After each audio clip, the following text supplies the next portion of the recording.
I went no contact with my parents 7 years ago after they skipped my college graduation to buy my golden child sister a wedding dress. They told our entire extended family I was unstable and mocked my husband as a broke downgrade. I walked away and built a spectacular life without them. Then my father called his attorney demanding my signature on a single legal document. The lawyer slid a $10,000 check across his mahogany desk and told me to sign away my rights to my grandfather and his estate because my family was doing me a huge favor. When I read the name of the company on that deed, I laughed so hard the lawyer dropped his gold pen. What he and my family did not know was that I was the exact person auditing that shell company for federal wire fraud. Before I continue this story, let me know where you are watching from in the comments below. Hit like and subscribe if you have ever had to stand up to toxic family members who underestimated your worth and treated you like the scapegoat. You will definitely want to hear how I turned this little meeting into the worst day of their lives. Walking into Attorney Caldwell and his office felt like stepping into a shrine of old money and misplaced arrogance. The room smelled of expensive leather and stale cigars. Caldwell sat behind a massive desk, looking like a man who was very used to intimidating people into submission. I took a seat in the oversized guest chair, smoothing out my tailored suit skirt. I am Zola, 32 years old and a senior forensic accountant, but Caldwell only saw the rebellious daughter my parents had painted me out to be. He did not even offer me a glass of water. He just steepled his fingers and looked down his nose at me with a condescending smirk. Caldwell cleared his throat and announced that my parents, Winston and Brenda, were extremely generous people who wanted to handle this unfortunate family matter quietly. He slid a crisp check across the polished wood right toward my hands. $10,000. Right next to it, he placed a thick legal document with a red sticky note pointing to a signature line. It was a quitclaim deed. Caldwell told me this was my chance to make things right after abandoning my family for 7 long years.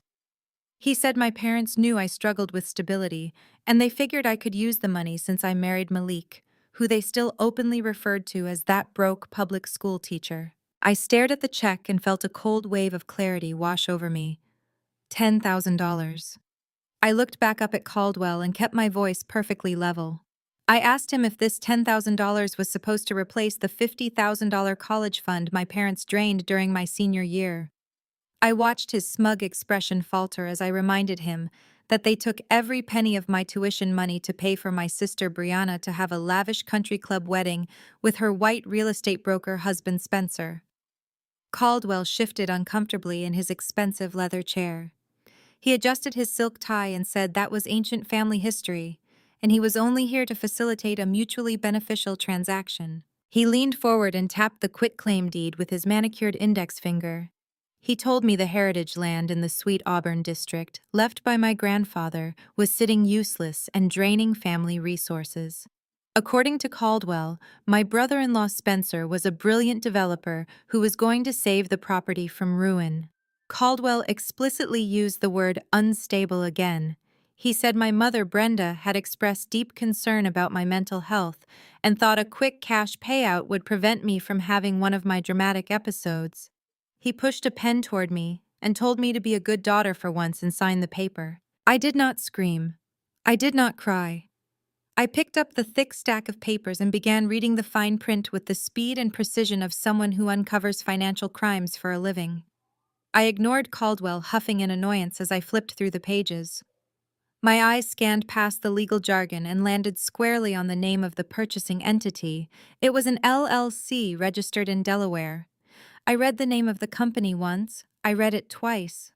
Then a deep, genuine laugh bubbled up from my chest and echoed loudly through the silent office. I laughed so hard I had to wipe a tear from my eye. Caldwell looked absolutely horrified. He dropped his pen and demanded to know what was so funny about a standard real estate transfer. I tossed the document back onto his desk and pushed the $10,000 check away. I told Caldwell I would not be signing anything today.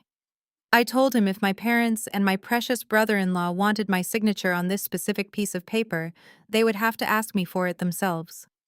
I demanded he set up a dinner with the entire family by this weekend. Caldwell sputtered and tried to threaten me, saying my father would drag me to court and strip my rights away.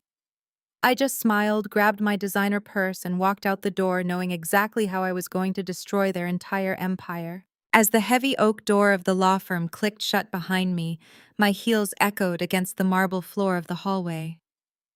I could still hear Caldwell and his pompous voice bouncing around in my mind. Before my explosive laughter and my dramatic exit, he had spent a solid 20 minutes trying to brainwash me with the gospel of Spencer. He had leaned across his massive mahogany desk, tapping that insulting $10,000 check, and lecturing me about my white brother-in-law and his supposed business brilliance. Caldwell had the absolute nerve to explain the cultural significance of the Sweet Auburn district to me, as if my own grandfather had not walked those very streets. He told me the heritage land was deteriorating and that my family lacked the capital and the vision to develop it properly. According to Caldwell, Spencer was swooping in like a knight in shining armor to save us all. He claimed Spencer had drawn up visionary plans for luxury mixed-use condos that would revitalize the area and bring immense wealth to the family. Caldwell said my parents were incredibly grateful for Spencer and his willingness to take on such a massive burden.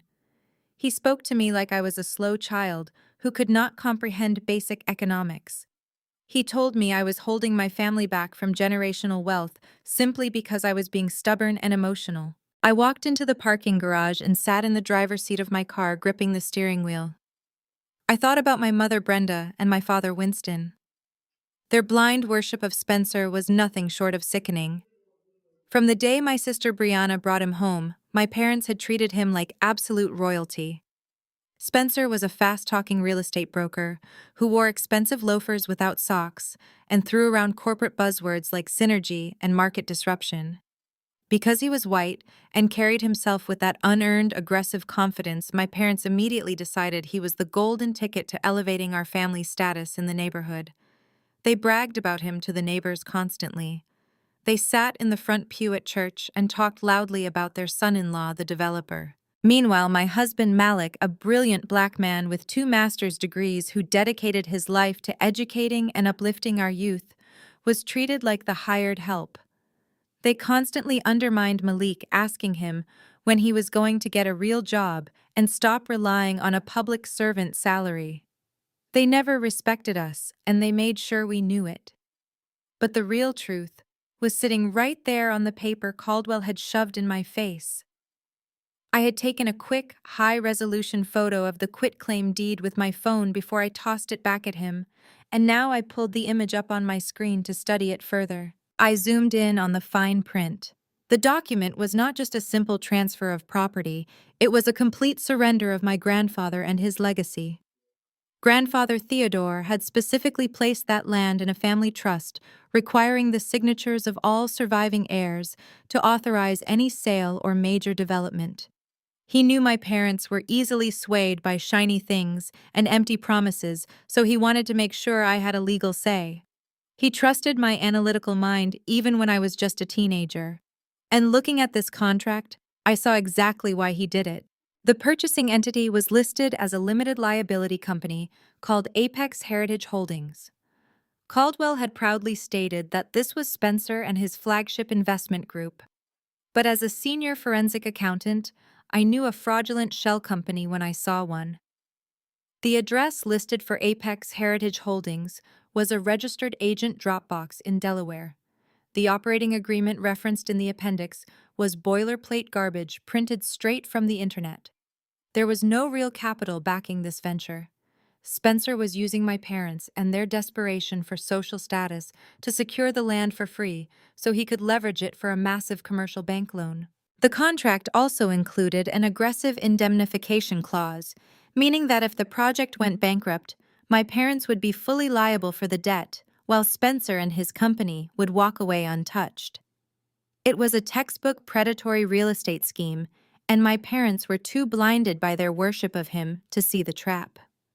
And the most beautiful part of this entire disaster was that Spencer had absolutely no idea who he was dealing with. My parents were so busy painting me as the crazy, estranged daughter that they completely omitted my actual career progression. They told Caldwell I was just a lowly number cruncher with an unstable emotional track record. They never mentioned that I had been headhunted by Vanguard Investment Group. They never mentioned that I led a team of 30 auditors whose sole job was to sniff out fraudulent commercial loan applications, just like the one Spencer was trying to pull off. As I sat there analyzing the trap he had set for my family, my phone vibrated in my hand. It was a text message from an unknown number, but I knew the cadence of the typing instantly. The message read, "Zola, please be reasonable. We need your signature by Friday. Do not ruin this massive opportunity for your sister." It was my mother, Brenda. 7 years of absolute silence. 7 years of missing my birthday, missing my wedding anniversary, and completely ignoring my existence.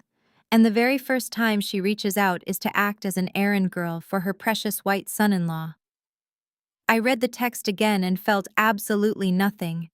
The emotional manipulation and guilt trips that used to paralyze me in my 20s simply did not work anymore.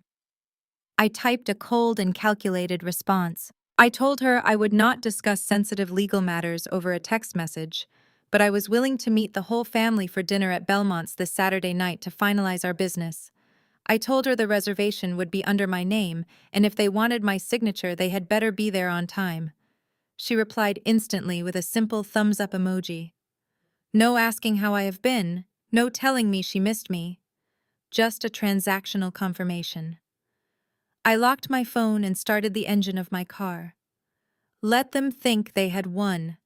Let Caldwell assure them that my demand for a dinner was just a final desperate plea for attention.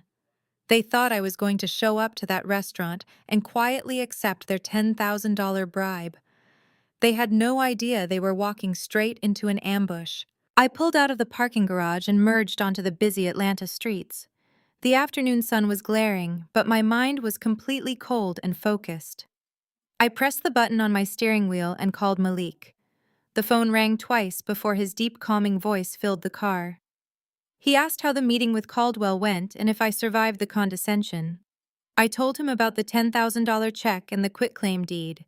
I told him how they tried to use my mental health as a weapon to force my signature. Malik let out a low, steady breath. He has always been my rock, and hearing the quiet anger in his silence only made my resolve stronger.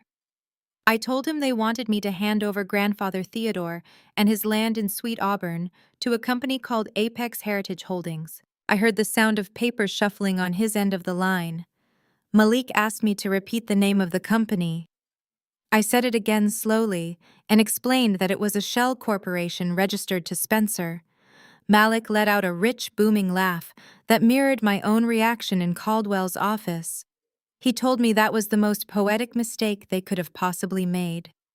As the director of the Educational Heritage Foundation, Malik had spent the last 6 months aggressively securing historical preservation status for key properties in the Sweet Auburn district. Grandfather Theodore and his land was right in the middle of their newly approved protection zone. Malik told me he had the foundation and their official land appraisal files right on his desk. He said he would pack them in his briefcase and meet me at home so we could get ready for the dinner. Saturday evening arrived with a heavy, humid breeze. I wore a sharp, tailored charcoal dress that exuded authority, while Malik wore a perfectly fitted navy suit. He looked every bit the powerful executive he was, but I knew my family would only see the public school teacher they had mocked for years. We pulled up to Belmont's, which was easily one of the most expensive and pretentious restaurants in the city.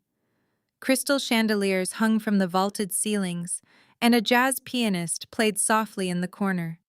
The valet took our keys, and we walked through the heavy glass doors feeling the cold rush of the air conditioning.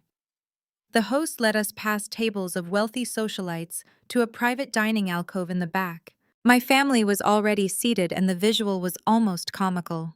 My mother Brenda was draped in a ridiculous amount of flashy gold jewelry that screamed new money and security. My father Winston wore a stiff dark suit and an expression of profound irritation as if simply looking at me was a massive burden on his schedule. Brianna sat next to him looking like a polished reality television star with her perfectly blown-out hair and a gaudy designer handbag placed entirely too close to the breadbasket so everyone could see the logo. And then there was Spencer. He sat at the very head of the table like a medieval king holding court. He wore a ridiculously tight navy blazer over a plain white t-shirt paired with expensive loafers without socks. He had a shiny silver watch that he made sure to flick his wrist to check every 2 minutes. As soon as we approached the table, the atmosphere turned instantly toxic. No one stood up to greet us. No one offered a hug or a simple hello. It had been 7 years since we were all in the same room, and their first reaction was pure judgment. My mother looked Malik up and down and visibly wrinkled her nose. She asked him if he had to rent that suit for the occasion. She said it was a shame he was still playing dress-up on a public servant's salary, when Spencer could easily get him a discount at a real menswear store. Malik simply smiled his calm, disarming smile and pulled out my chair for me before taking his own seat. He did not take the bait. He knew exactly how much power he was holding in his leather briefcase, resting quietly by his feet. Winston chimed in right after telling Malik he hoped he was not expecting the family to pay for his dinner tonight. Winston said this dinner was meant to be a quick business transaction to fix my mistakes, and that Malik should be grateful they even allowed him in the building. I felt my jaw tighten, but Malik placed a warm hand on my knee under the table, giving me a gentle squeeze. Spencer leaned back and snapped his fingers aggressively at a passing waiter. He loudly ordered a vintage bottle of Cabernet without consulting anyone else at the table, making sure to enunciate the steep price so the entire alcove could hear. He looked at me with a smug, satisfied grin and said he was glad I finally decided to stop throwing tantrums and act like a rational adult. He told me I should be thanking him on my hands and knees for bailing the family out of a useless piece of dirt. He claimed his new condo development was going to generate millions for the family legacy, and that the $10,000 I was getting was basically a charitable donation on his part. He said he was doing me a huge favor because he knew how much Malik struggled to provide for me in this economy. Brianna let out a high-pitched giggle and reached over to rub Spencer on his arm. She told me I should listen to her husband because he actually understands how the real world works, unlike people who hide behind pointless government jobs. She looked at Malik with absolute disdain and told him maybe Spencer could hire him to do some landscaping work when the construction starts. I unfolded my crisp linen napkin and placed it on my lap, taking my absolute time. I looked around the table at the people who were supposed to be my blood. Winston was nodding along with every arrogant word that fell out of Spencer and his mouth. Brenda looked at me with sheer expectation, waiting for me to bow my head and submit to their golden boy. They genuinely believed they held all the cards. They thought my silence was intimidation. They thought the fancy restaurant and the expensive wine would make me feel small and compliant. I took a slow, deliberate sip of the iced water the waiter had just poured. I set the crystal glass down gently, hearing the soft clink against the table.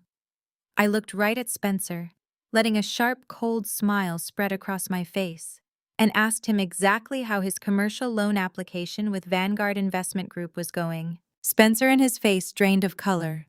The smug satisfaction that had been plastered across his features vanished in an instant, replaced by a pale mask of sheer panic.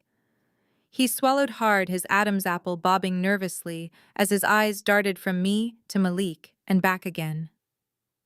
My father Winston frowned clearly, annoyed by the sudden shift in the atmosphere. He demanded to know what I was talking about and told me to stop speaking in riddles. My mother Brenda crossed her arms tightly over her chest, her cheap gold bracelets clinking together. She told me I was being rude to Spencer and that I needed to show some respect for the man who was trying to save our family. I did not break eye contact with Spencer. I asked him if he wanted to tell them, or if he preferred that I do the honors.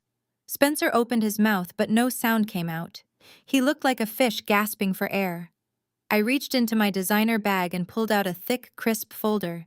I tossed it onto the center of the table right next to the ridiculous vintage Cabernet he had ordered. I told my parents they should really pay attention to what was inside that folder before they handed over my grandfather and his legacy.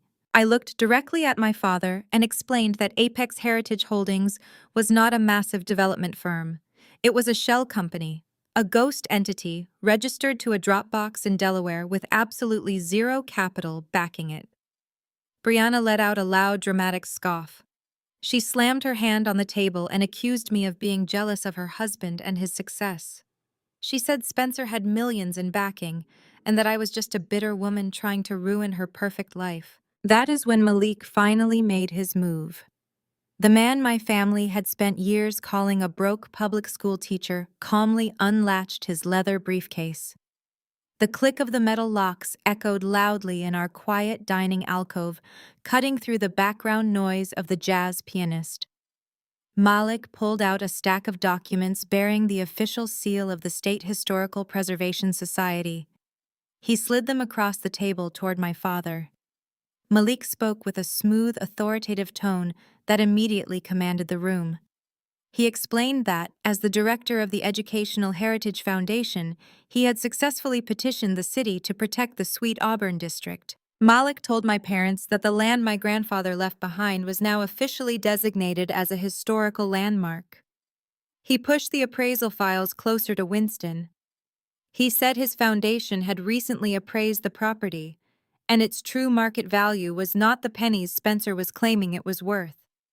It was valued at over $4 million due to its historical significance and prime location. Malik smiled warmly at my mother and said he knew they were worried about his finances, but managing a $50 million endowment fund kept him quite comfortable. The silence at the table was deafening. Winston stared at the official city documents, his eyes wide with shock. Brenda looked from Malik to the papers and then to Spencer, her mouth hanging slightly open. Brianna looked completely lost, as if we were speaking a foreign language she could not comprehend. Spencer was gripping the edge of the table so hard his knuckles were turning white. He finally found his voice and accused Malik of fabricating the documents. He pointed a shaking finger at Malik and called him a liar, saying a broke teacher could never pull off something like this. I leaned forward, resting my elbows on the table. I told Spencer it was bold of him to call anyone a liar when his entire life was a house of cards. I opened my folder and pulled out the financial summaries I had compiled. I did not need to raise my voice because the cold, hard facts were devastating enough. I read the numbers aloud, detailing the exact amount of debt Spencer was drowning in. I explained to my parents that Spencer had leveraged everything to invest in a series of disastrous cryptocurrency ventures. He had lost it all, and the banks were aggressively calling in his loans. I watched the color drain from Brianna and her face as I revealed that her husband had not paid the mortgage on their luxury townhouse in over 4 months. I told her the foreclosure notices were probably sitting in a hidden pile somewhere in their house right now. Brianna turned to Spencer, her voice trembling as she asked him if it was true. Spencer refused to look at her. He kept his eyes glued to the table, his jaw clenched tight. I pulled out another document from my folder. It was a public records search I had run that morning. I slid it over to my father and asked him if he recognized the address. Winston squinted at the paper, and his face went completely gray. It was his own home address. I explained that Spencer had secretly taken out a second mortgage on my parents and their house by forging my father and his signature on the loan documents. He had drained their home equity to cover his massive margin calls. Brenda let out a small, horrified gasp and pressed her hands over her mouth. She shook her head slowly, refusing to believe it. She reached out and touched Spencer on his arm, pleading with him to tell me I was wrong. She asked him to show us the development plans he had promised. Spencer jerked his arm away from her touch, his face twisting into a nasty defensive scowl. He did not have any plans to show. The illusion he had built over the past 7 years was rapidly disintegrating right before their eyes. I turned my attention back to my father. I asked him how he thought Spencer was planning to finance this fake condo project without any money. Winston stammered weakly, saying Spencer had investors lined up. I laughed a dry, humorless sound. I told my father there were no investors. Spencer was trying to use the quitclaim deed to steal the sweet Auburn land free and clear, so he could use it as collateral for a massive commercial loan from Vanguard Investment Group. I let that sink in for a moment, watching my parents struggle to process the fact that their golden boy was nothing but a desperate con artist. I explained that Spencer needed all of our signatures because the bank required clear title to approve the funds. He was going to take the loan money, pay off his personal debts, and let the bank foreclose on my grandfather and his land when he inevitably defaulted. He was planning to sacrifice our family legacy and leave my parents homeless just to save his own skin. I sat back in my chair feeling a profound sense of peace. I told them this was exactly why I laughed in the lawyer in his office. Spencer had spent weeks crafting this elaborate scam, entirely unaware that the commercial loan application he submitted to Vanguard had landed directly on my desk.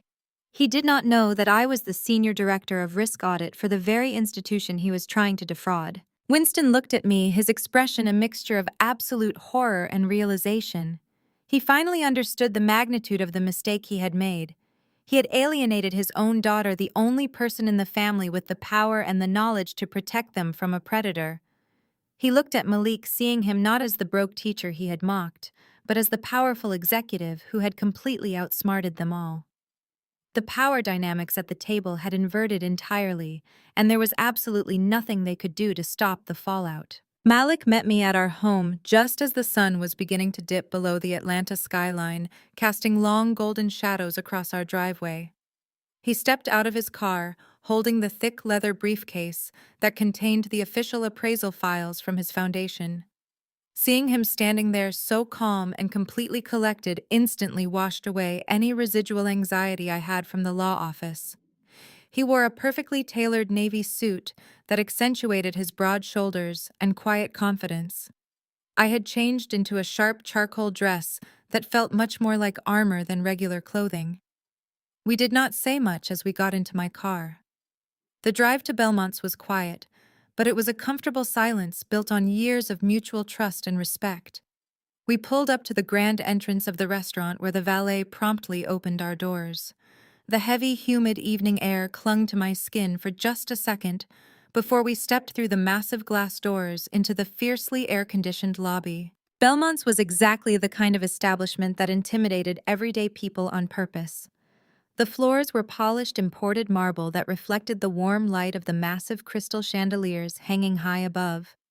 A live jazz pianist was playing softly in the corner, blending with the low, steady hum of wealthy patrons discussing their stock portfolios and summer homes. The host greeted us with a tight professional smile and led us past tables of local socialites to a private dining alcove tucked far away in the back of the room. As we approached, I could see my family already seated around a large circular table. My stomach tightened for a fraction of a second, but Malik placed his warm hand on the small of my back, steadying me without saying a single word. My mother Brenda was the very first to spot us walking over.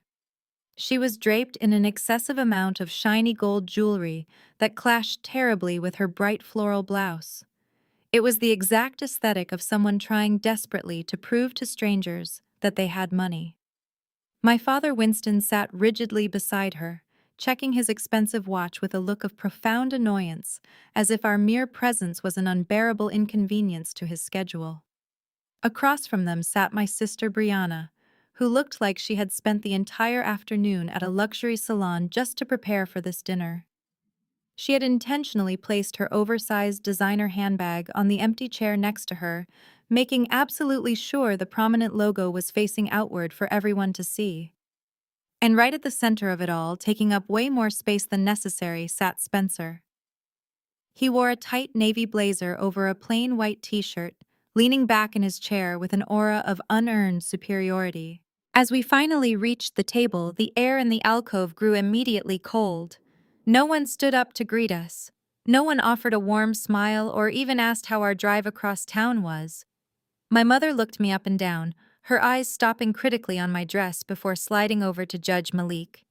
She let out a loud, exaggerated sigh and leaned forward, resting her elbows heavily on the white tablecloth. She looked right at Malik and asked if he had managed to rent that suit for the entire weekend, or if he had to return it to the discount store by tomorrow morning.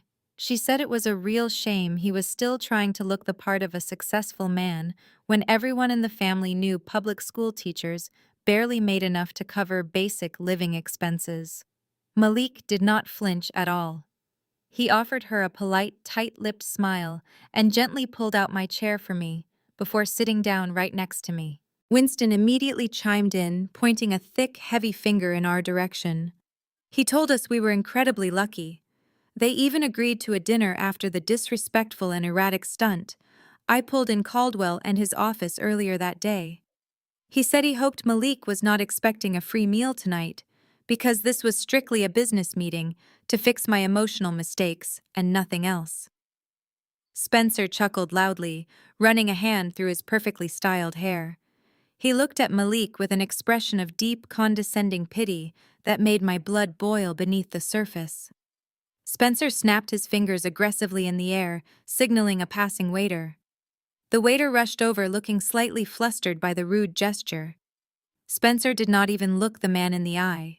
He just pointed vaguely at the leather-bound wine list and demanded their absolute most expensive vintage Cabernet. He made sure to speak loudly enough so that the surrounding tables could hear him throwing his financial weight around. The waiter nodded quickly and hurried away, while Spencer turned his full attention back to me. He draped his arm casually over the back of Brianna and her chair, looking at me like I was some pathetic charity case. He told me he was glad I finally decided to stop throwing tantrums and face reality like an adult. He said the $10,000 check waiting for me was a massive personal favor on his part, because the heritage land in Sweet Auburn was nothing but a useless pile of dirt, draining the family resources.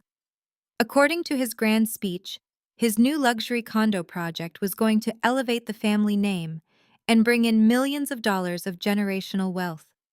He told me I should be thanking him on my hands and knees for bailing us out of a bad investment. He said he knew exactly how much Malik struggled to provide for me in this terrible economy, and that his generous money would help us fix up our modest lifestyle. Brianna let out a sharp little laugh and rested her manicured hand on Spencer and his chest. She told me I should really listen to her smart husband because he actually understood how the real corporate world worked, unlike people who hid behind pointless government salaries and union protections. She looked directly at Malik, her brown eyes full of absolute disdain. She told Malik that when the heavy construction started on the new condos, Spencer might be able to pull some strings and find him a manual labor job landscaping the property. She said it would be a really good way for him to earn some extra cash, so I would not have to keep acting out for attention from my parents. The sheer arrogance radiating from their side of the table was absolutely suffocating. They sat there basking in their own manufactured glory, entirely convinced that we were so far beneath them. They thought this dinner was going to be a quick, easy surrender, where I bowed my head and signed away my grandfather and his legacy. I slowly unfolded my crisp linen napkin and placed it on my lap, taking a long, slow sip of my ice water, waiting for the perfect moment to strike back. The waiter returned a few moments later, carrying the incredibly expensive bottle of Cabernet that Spencer had practically shouted for.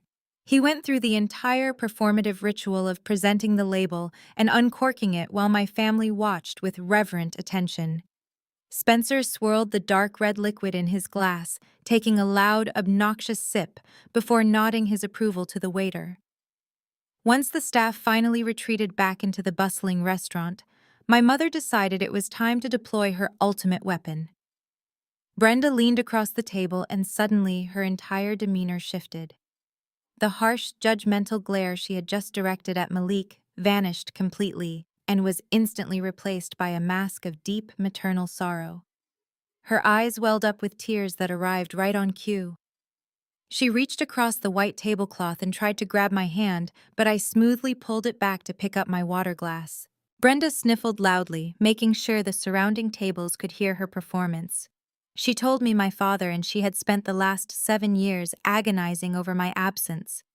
She said they cried themselves to sleep wondering where they went wrong and why their youngest daughter had so cruelly abandoned her family. She dabbed at her dry eyes with a linen napkin and told me that family was the most important thing in the world. According to her, it was finally time for me to grow up, let go of my petty grudges, and repay the debt I owed to the people who gave me life. She said a good Christian daughter would never stand in the way of her family and their financial blessing. She pointed a trembling finger at the thick manila envelope sitting next to Spencer and begged me to just sign the quitclaim deed so we could all finally be a happy, healed family again. Winston chimed in right on schedule, playing the stern but forgiving patriarch. He adjusted his tie and told me my mother was right. He said I had caused them enough public embarrassment by cutting contact, and that people at their church were constantly asking uncomfortable questions about my whereabouts. He told me giving up my grandfather and his useless piece of land was the absolute least I could do to make up for all the emotional distress I had put them through. Spencer, sensing that my parents were wearing me down, confidently slid the quitclaim deed and a heavy silver pen across the table until it bumped right against my dinner plate. He tapped the paper with 2 fingers and gave me a patronizing smile, telling me to just sign on the dotted line so we could enjoy our expensive meal in peace. I looked down at the contract and then back up at the 3 of them. Brianna was sitting there nodding along with my parents, as if I was a criminal who was finally turning herself in. I felt Malik shift slightly beside me, his presence a steady anchor against the overwhelming wave of gaslighting. I did not raise my voice, but when I spoke, the temperature at the table seemed to drop another 10 degrees. I looked directly into my mother and her fake teary eyes. I asked her if she really wanted to talk about abandonment tonight. I asked her if she wanted to discuss the concept of family loyalty while sitting in a restaurant that cost more than my first car. Brenda blinked in confusion, dropping her napkin to her lap. Her fake tears instantly dried up as she realized I was not falling for the guilt trip. I leaned forward, resting my arms on the table. I reminded her of a sunny day in May, exactly 7 years ago. I painted the picture clearly, so none of them could deny it. I was 22 years old, sitting in a massive college auditorium, wearing a heavy black graduation gown. I told them how I sat there for 3 straight hours, scanning the crowd of thousands of cheering parents looking for just one familiar face. I described the crushing humiliation of walking across that stage, accepting my accounting degree with highest honors, to the sound of absolute silence from my designated section. Every other student around me had families holding up signs and tossing flowers and screaming their names. I had an empty row of folding chairs. I watched Winston swallow hard, his eyes darting away from mine. He reached for his water glass, but his hand was slightly unsteady. I turned my gaze to Brianna, who suddenly looked very interested in her empty bread plate. I reminded the entire table exactly where my loving parents were on that important day. They were not stuck in awful Atlanta traffic. They were not dealing with an unforeseen medical emergency. They had intentionally skipped the biggest academic achievement of my life to drive across the state to an exclusive luxury bridal boutique. I told them I remembered exactly how I found out, because Brianna had plastered it all over her social media pages. She had posted dozens of photos of my mother and my father drinking complimentary champagne and wiping away tears of joy while Brianna modeled custom wedding gowns. Gowns that were paid for using the college tuition fund they had secretly drained from my bank account just months prior. My mother opened her mouth to speak, but she could not find a single word to defend herself. The fake sorrow she had tried to weaponize just moments ago evaporated completely, leaving behind nothing but cold, defensive guilt. Winston tried to puff out his chest and regain control of the narrative. He told me I was being overly dramatic about a simple scheduling conflict, and that a wedding only happens once in a lifetime, so they had to prioritize Brianna. He said graduation ceremonies were long and boring anyway, and I was smart enough to know they were proud of me in spirit. I let out a short, bitter laugh, shaking my head at the absolute delusion of his statement. Proud in spirit but completely absent in reality, I replied, matching his stern tone. I looked at Spencer, who was watching the exchange with a mixture of annoyance and impatience. He clearly did not care about our family history or my graduation. He only cared about the piece of paper sitting in front of me. He tapped the table again and told me we could unpack all of this childhood trauma in therapy later. But right now, we had a multi-million-dollar business deal to execute. He said my parents had apologized enough, and it was time for me to be the bigger person. I turned my attention entirely to Spencer, staring at him until he squirmed in his seat. I told him that he had absolutely no right to speak on family matters he knew nothing about. I told him he was nothing more than a parasite wearing a fancy suit trying to feed off a family that was too desperate for validation to realize they were being drained. The shock on Spencer and his face was almost comical. Nobody in this family had ever spoken to him like that. My parents gasped in unison, and Brianna practically shrieked, demanding that I apologize to her husband immediately. I completely ignored them. I pointed at the quitclaim deed resting against my plate. I told them that my grandfather left me that specific piece of land because he was the only person in this bloodline who knew they would eventually try to sacrifice my future for their own comfort. Grandfather Theodore knew they would blindly throw all their remaining assets at a flashy illusion just to impress people they did not even like. He wanted to make sure I had a tangible piece of leverage to protect myself when the time finally came. I slid the silver pen slowly across the slick white tablecloth until it clinked against Spencer and his oversized wine glass. I told my parents I did not owe them a single dime or a single drop of loyalty because I had already paid my debt to this family on the day they stole my education to buy a white dress. Spencer let out a loud, exasperated sigh that sounded like a tire slowly losing air. He picked up his heavy silver pen, the one I had just pushed away, and began tapping it rhythmically against his water glass. He completely ignored the heavy emotional truth I had just laid out on the table about my stolen college fund. To him, my pain was just a minor inconvenience standing in the way of his payday. He leaned back in his chair, adjusting his expensive navy blazer, and looked at me with a sickeningly patient smile. It was the exact kind of condescending smile that made you want to scream.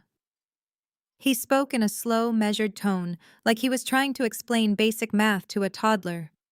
He told me I was letting my petty personal grievances blind me to the much bigger economic picture. He raised his hands expansively, painting an imaginary picture in the air above our table. According to Spencer, the Sweet Auburn district was nothing but a dying neighborhood full of blighted properties clinging to a forgotten past. He actually used the word dilapidated to describe the vibrant historic streets where my grandfather had built his legacy from the ground up. Spencer puffed out his chest and declared that the area needed visionaries like him to step in and clean it up. He spoke about his luxury condo project as if he was gifting the city a modern masterpiece. He described glass towers, high-end coffee shops, and exclusive rooftop lounges that would finally bring a better class of people to the neighborhood. He did not even realize the deeply racist undertones of his own words, or maybe he just did not care. My parents sat there nodding along, completely hypnotized by his hollow corporate buzzwords. They were so desperate to be associated with his fake wealth that they were actively cheering for the destruction of their own heritage. Spencer took another large gulp of his vintage Cabernet, swirling the red liquid around his mouth before swallowing loudly. He pointed his wine glass directly at me and stated that holding on to a useless plot of dirt out of misplaced nostalgia was financially irresponsible. He claimed his development firm Apex Heritage Holdings was going to single-handedly revitalize the entire block. He told my father that once the condos were built, the family name would be immortalized on a small bronze plaque in the lobby, and that alone was worth more than the land itself. The absolute audacity of this man sitting there, telling a black family that he was doing them a massive favor by gentrifying their history and putting a plaque in a building they would never be able to afford to live in, was staggering. He talked about the community like it was an eyesore waiting to be bulldozed for his personal profit. Brianna clapped her hands together lightly, her eyes shining with absolute adoration for her husband. She told me I should be taking notes instead of acting so defensive. She said Spencer had investors begging to throw money at him, and that we were incredibly lucky he decided to keep this project in the family. My mother Brenda immediately agreed, leaning across the table to add her own ridiculous commentary. She told me Spencer was a true visionary and that I was just too stuck in the past to see how much he was sacrificing to help us out of the goodness of his heart. Winston nodded solemnly, adding that Grandfather Theodore would have wanted the land to be used to elevate the family status rather than sitting there collecting weeds. Spencer soaked up their praise like a sponge, his ego swelling until it practically filled the entire dining alcove. The jazz music playing softly in the background felt entirely out of place against the toxic garbage spilling from his mouth. He then turned his attention away from me and focused his condescending gaze entirely on Malik. Malik had been sitting quietly the entire time, his posture perfectly straight, his expression completely unreadable. Spencer rested his elbows on the table and laced his fingers together, leaning toward my husband with a predatory grin. He told Malik that he knew it must be hard sitting at a table with real professionals while bringing home a miserable public school salary. He said he respected the fact that Malik tried to help inner-city kids, but that at the end of the day, charity did not pay the mortgage. Spencer let out a short, arrogant chuckle and said he was actually willing to throw Malik a bone. He loudly announced to the table that when the heavy construction started on the luxury condos, he would need reliable men to handle the physical labor. He told Malik he could probably pull some strings with the site foreman to get him a job, carrying bricks, clearing debris, or digging trenches. He actually looked Malik up and down, pretending to assess his physical build, and said he looked strong enough to handle a shovel and a wheelbarrow. Spencer said the overtime pay for manual labor would be a nice little bonus for us and might even help Malik afford a suit that actually fit him properly instead of wearing off-the-rack garbage to a nice restaurant. The blatant disrespect hung heavy in the air. My father, Winston, let out a low chuckle of agreement, muttering something about how hard physical work builds character for men who lack ambition. Brianna covered her mouth to hide a nasty little smirk, acting as if her husband had just delivered the punchline to a brilliant joke.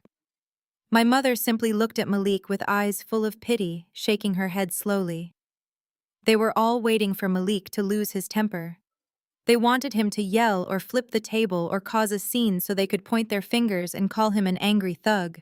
They wanted him to validate all the horrible stereotypes they held against him so they could feel justified in their prejudice.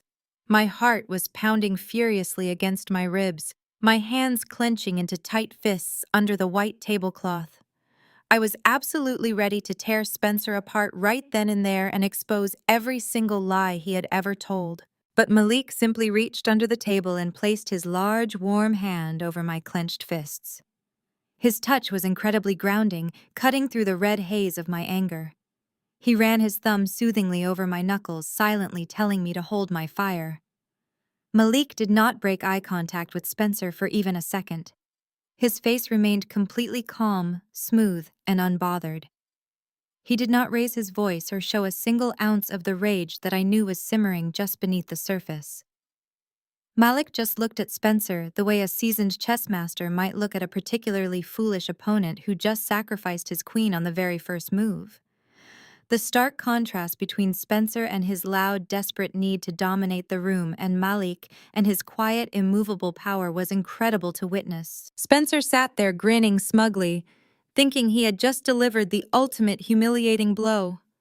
But he had no idea he was just blindly walking straight into the massive trap we had meticulously set for him. Malik did not raise his voice. He did not slam his fist on the table or demand respect the way Spencer constantly did. Instead, he simply picked up his crystal water glass and took a slow, deliberate sip. The ice clinked softly against the sides of the glass, a sharp sound that somehow cut right through the heavy tension in the dining alcove. He set the glass down exactly where it had been resting before and reached a hand inside the breast pocket of his tailored navy suit. The fabric moved smoothly, showing the high quality of the tailoring that my mother had just insulted minutes ago. Spencer watched him with a smirk, probably expecting Malik to pull out a cheap wallet or maybe a union card to defend his teaching career. My parents leaned in slightly, their faces caught somewhere between disgust and curiosity. Malik pulled out a sleek matte black business card with embossed gold lettering. He placed his index finger on the center of the card and slid it slowly across the smooth white tablecloth. It glided effortlessly, stopping right in the center of the table, equidistant from my father and Spencer. The gold foil caught the light from the chandelier overhead, gleaming brightly. Winston frowned, his thick eyebrows drawing together as he leaned forward to read the text. Brenda squinted her eyes, trying to make out the words from her seat. Malik folded his hands together on the table and looked directly at Spencer. His voice was smooth and resonant, carrying a natural authority that commanded absolute attention. He told Spencer that he appreciated the incredibly generous offer for manual labor, but he was going to have to decline. He explained that his schedule was already quite full these days. Malik then looked at my parents and told them that while he loved his time teaching in the public school system, he had actually left that position nearly 5 years ago. My mother let out a small, confused breath, looking from Malik to the business card on the table. Malik went on to explain that after leaving the classroom, he realized he could make a much larger impact by protecting the history and the educational resources of our communities. He told them he was the founder and current director of the Educational Heritage Foundation, a nonprofit organization backed by a coalition of private investors and municipal grants. He spoke humbly, but the numbers he casually dropped were staggering. He mentioned that his foundation currently managed a $50 million endowment fund dedicated exclusively to purchasing and preserving historic Black properties across the Southeast. The smug smile on Spencer and his face began to crack. His eyes darted from the gold-embossed card to Malik and his face. The arrogant posture he had held all evening suddenly seemed to deflate as the reality of Malik and his true position started to settle over the table. Brianna looked completely lost, her mouth slightly open as she tried to comprehend how the man she just offered a landscaping job to was actually managing millions of dollars. Winston picked up the business card, holding it carefully by the edges as if it were a fragile artifact. He read the title director out loud, his voice barely above a whisper. But Malik was not finished. He leaned forward just a fraction, holding the entire table completely captive. He told Spencer that his foundation had been paying very close attention to the Sweet Auburn district lately. He explained that it was a vital piece of local history that was constantly being threatened by predatory developers who wanted to build cheap luxury condos and erase the legacy of the people who built the neighborhood. Spencer swallowed hard, a visible lump moving in his throat. Malik smiled, a genuine warm smile that did not reach his eyes. He told the table that he had spent the last 6 months working directly with the city council and the State Historical Society. Malik locked eyes with my father and delivered the final crushing blow. He announced that as of yesterday morning, the exact parcel of land left by grandfather Theodore had been officially placed under an ironclad historical preservation order. He stated clearly and calmly that the land was now protected by state law. He looked Spencer dead in the eye and told him that not a single bulldozer, not a single backhoe, and not a single construction crew would ever be allowed to touch that dirt. He said there would be no glass towers, no high-end coffee shops, and absolutely no bronze plaques in the lobby. The land belonged to the history of the city, and it was completely untouchable by any commercial developer. Brianna kept blinking rapidly as if trying to wake up from a bad dream. She looked at her husband, waiting for him to laugh and say this was all a ridiculous joke. She nudged Spencer, expecting him to pull out his phone and call a powerful lawyer friend to fix it. But Spencer did not move. He just stared at the white tablecloth, his breathing becoming shallow and fast. The terrifying reality was crashing down on him. My mother Brenda finally found her voice, though it was shaky and weak. She asked Malik what he meant by preservation order, and if that meant the family could not sell the land at all. Malik nodded politely and explained that the land could theoretically be sold, but only to another preservation entity and never for commercial development. Its market value for a condo project was now exactly 0. He explained that the foundation had actually appraised the historical value of the land at over $4 million, but that value was locked into its preservation status. He told them his foundation was fully prepared to purchase the land at a fair market value to turn it into a community education center, honoring Grandfather Theodore and his legacy, but they would only do so through the proper legal channels and definitely not through a shady shell company. The dining alcove went completely dead silent. The lively chatter from the main restaurant outside our private area seemed to fade away entirely. The jazz pianist was still playing a smooth melody, but inside our little bubble, the air was completely devoid of sound. You could have heard a pin drop on the thick carpet. Winston sat frozen, staring blankly at the gold lettering on the business card still pinched between his fingers. Brenda looked like she had just been slapped across the face, the color draining completely from her cheeks. She looked at Malik with a mixture of profound shock and deep rising panic. Spencer looked like he was going to be physically sick. The vintage Cabernet he had been sipping so proudly was now sitting ignored next to his white knuckles. His grand master plan, his visionary condo project, his entire ticket out of whatever financial hole he had dug for himself was completely destroyed by the calm, soft-spoken black man he had spent the last hour treating like dirt. He could not build on the land, even if I signed the quitclaim deed right now. The property was completely useless to him. Malik had outmaneuvered him on every possible level without ever raising his voice or breaking a sweat. The silence stretched on thick and suffocating as my family sat there realizing they had just backed the wrong horse and alienated the only person who actually had real power. Brianna was the very first person to break the suffocating silence that had settled over our private dining alcove. She slammed both of her manicured hands down hard onto the white tablecloth, rattling the expensive crystal glasses and the heavy silver flatware. She pointed a shaking finger directly across the table at Malik, completely abandoning any pretense of upscale restaurant etiquette.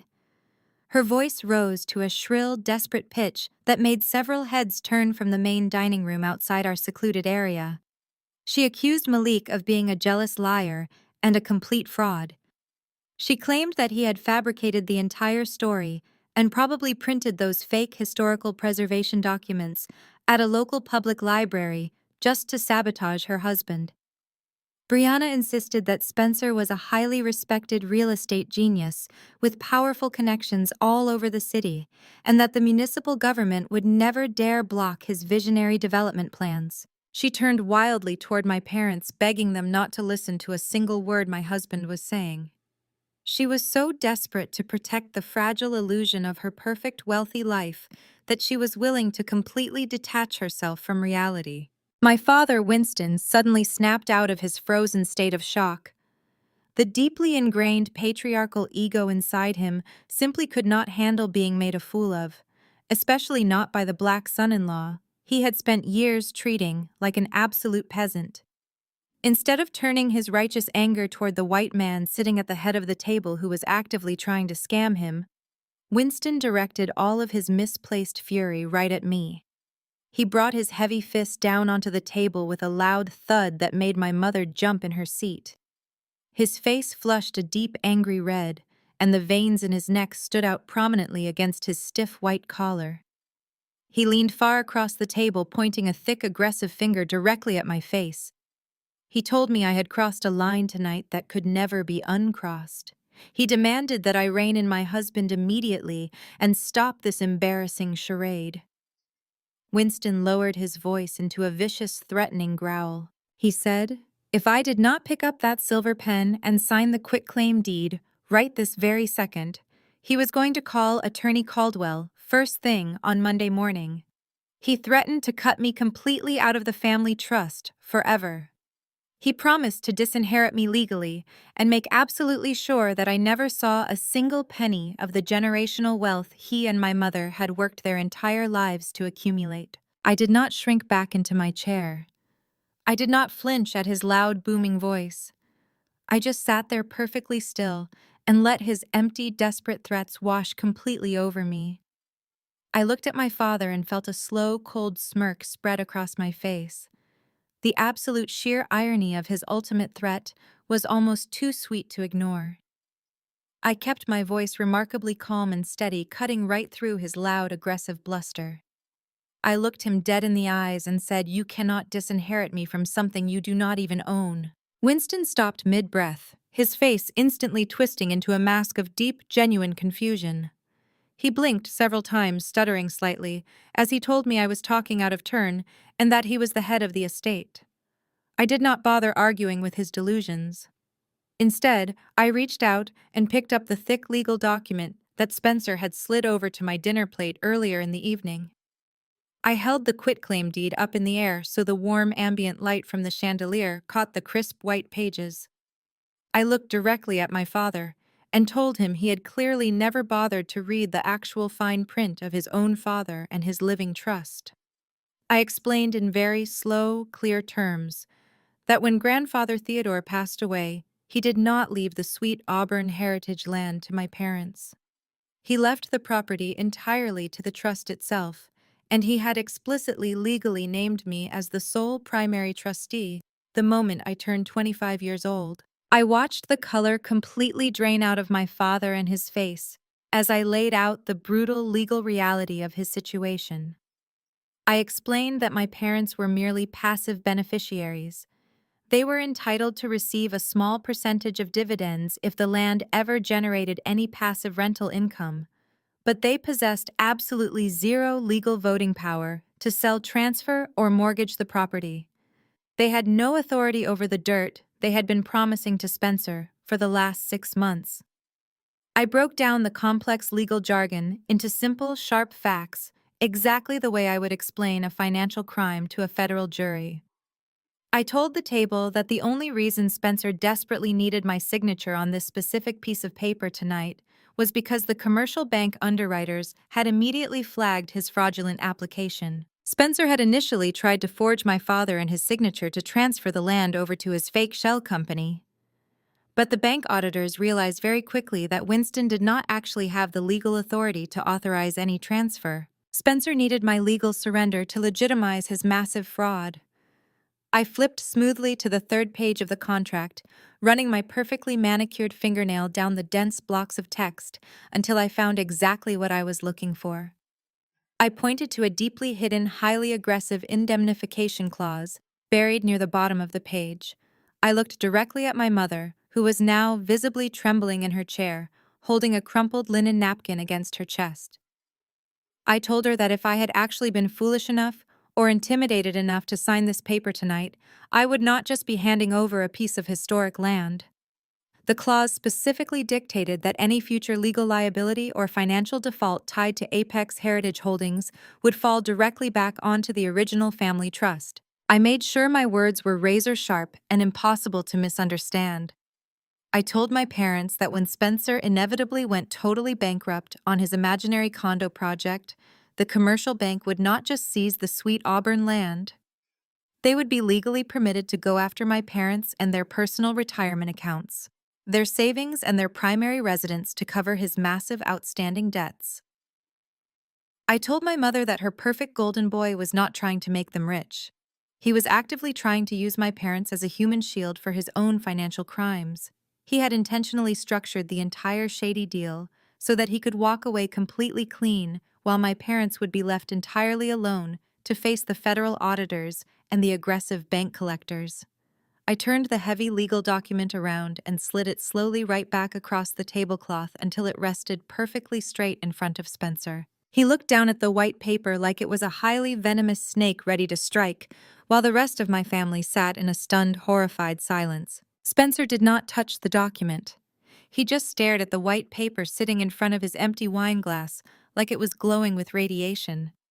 Brianna was shaking her head violently, refusing to accept the reality that was unfolding right in front of her.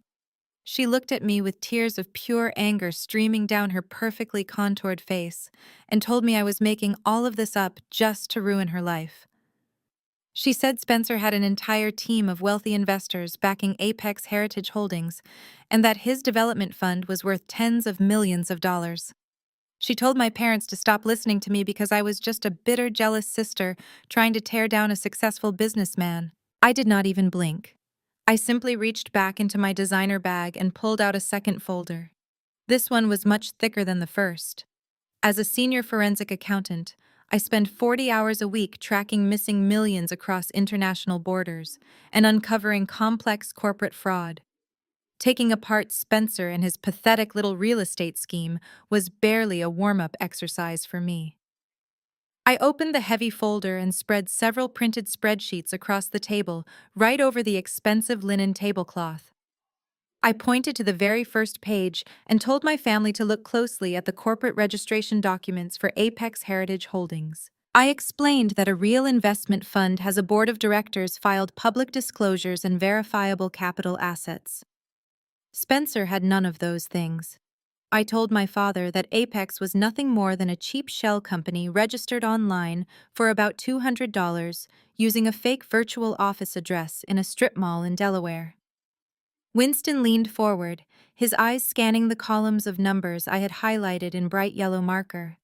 I walked them through Spencer and his daily cash flow.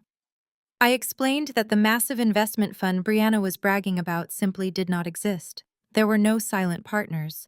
There were no private equity backers. There was absolutely zero capital sitting in his business accounts. Instead of millions of dollars in backing, I showed them exactly what Spencer actually possessed: a mountain of high-interest debt. I read the numbers aloud, letting each devastating figure land heavily in the quiet dining alcove. I told them that Spencer had maxed out 7 different business credit cards over the past 18 months, just to maintain the illusion of his wealthy lifestyle. He was using one credit line to pay the minimum balance on another, spinning a dangerous web of revolving debt that was finally collapsing in on him. I broke down the concept of check kiting and fraudulent asset inflation so clearly that even Brianna could understand it. I told her how Spencer would transfer small amounts of borrowed cash between 3 different bank accounts to make it look like his company was generating massive monthly revenue. It was a pathetic parlor trick designed to fool low-level loan officers, but to a certified forensic auditor, it was as obvious as a neon sign in a dark room. I traced the flow of funds directly from a hard money lender right into the checking account Brianna used to pay for her extravagant country club membership. I watched her face contort in pure horror as I read off the dates and the exact dollar amounts of her recent shopping sprees, proving that every single luxury she enjoyed was built on stolen time and fraudulent credit. I looked directly at Brianna and pointed to a specific line item on the bank statements. I told her the vintage Cabernet they were drinking tonight, the expensive designer handbag she had so proudly displayed on the chair next to her, and the luxury car Spencer drove were all completely financed by predatory short-term loans. I explained that Spencer was currently drowning in so much debt that he was borrowing money at aggressive double-digit interest rates just to keep his own lights on at home. I turned my attention back to my mother Brenda, who was now clutching her chest as if she could not catch her breath. I told her that Spencer had run out of credit lines to exploit. The banks had finally cut him off and the private lenders were aggressively demanding their money back. That is exactly why he suddenly took such a deep interest in Grandfather Theodore and his heritage land. He was a desperate drowning man looking for anything solid to grab onto, and he had decided that my parents and their financial security would make the perfect life raft. I explained that his grand master plan was to use the quitclaim deed to legally steal the land from the family trust. Once he had the title free and clear, he was going to use the property as collateral to secure a massive commercial loan. He never had any intention of building luxury condos or revitalizing the sweet Auburn district. Those were just pretty buzzwords he used to manipulate my parents into trusting him.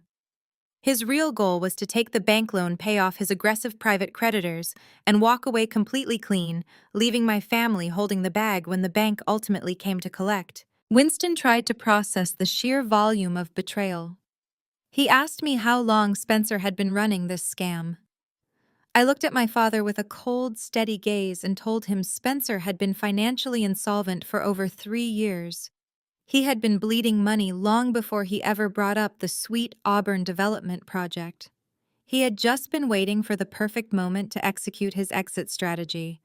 and my parents, with their desperate need to be accepted by wealthy circles, had handed him the perfect opportunity on a silver platter. I pointed to the quitclaim deed sitting in front of Spencer and reminded my father of the $10,000 check Caldwell had offered me in his office. I told Winston that Spencer did not even have the cash to cover that bribe. The $10,000 was drawn from a corporate credit line that was already pushed to its absolute maximum limit. If I had actually walked into a bank to cash that check, it would have bounced immediately, leaving me with absolutely nothing, while Spencer walked away with millions of dollars in generational land. Winston slumped back in his heavy wooden chair, all the air completely knocked out of him. He looked at the spreadsheets and then looked at Spencer, the man he had worshipped, the man he had constantly compared Malik to, was nothing but a cheap con artist wearing a nice suit. Winston asked Spencer in a completely hollow voice if any of this was true. Spencer kept his eyes glued to the table, his face pale and sweating. He did not say a single word. His silence was the loudest confession anyone at the table could have ever heard. The sheer scale of the manipulation was finally sinking in for my mother. Brenda began to cry softly, but these were not the fake manipulative tears she had used earlier to try and guilt-trip me. These were the real heavy tears of a woman who was mourning the death of her own social status and the complete destruction of her perfect fake empire. The sound of my mother weeping was the only noise left in our private dining alcove. She was gasping for air, pressing the white linen napkin against her face, but it could not muffle the heavy sobs of a woman who was watching her entire fabricated reality burn to the ground. Winston was completely paralyzed. He kept his eyes locked on Spencer, waiting for the man he had treated like a king to offer even a single shred of defense. But Spencer just sat there looking absolutely pathetic. His expensive navy blazer suddenly looked like a cheap costume. He was sweating profusely, and his breathing was shallow and erratic. You could almost see the desperate gears grinding in his head as he searched for a way out of the corner I had painted him into. But there was no escape. The numbers do not lie, and I had brought all the numbers. I reached into my thick folder one final time because the financial autopsy was not quite finished.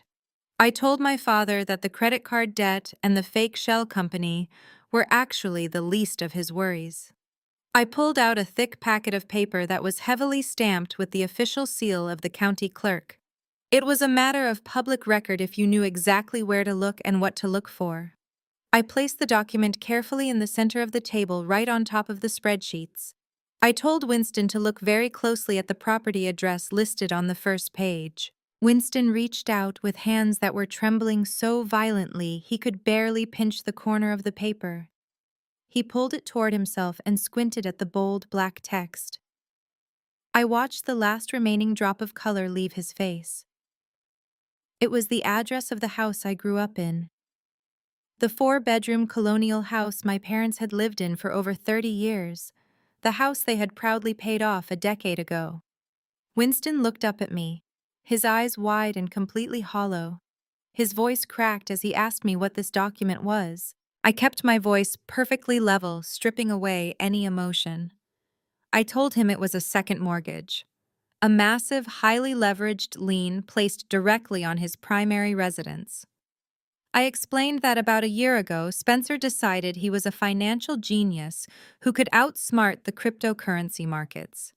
He took massive, heavily leveraged positions in highly volatile digital coins, using money he had borrowed from incredibly shady private lenders.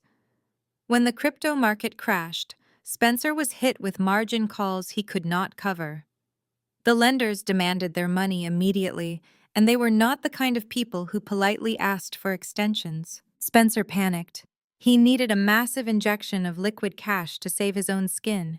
He could not use his own luxury townhouse as collateral because he was already months behind on that mortgage. So he looked around for the easiest target he could find, and his eyes landed right on his trusting, eager-to-please father-in-law.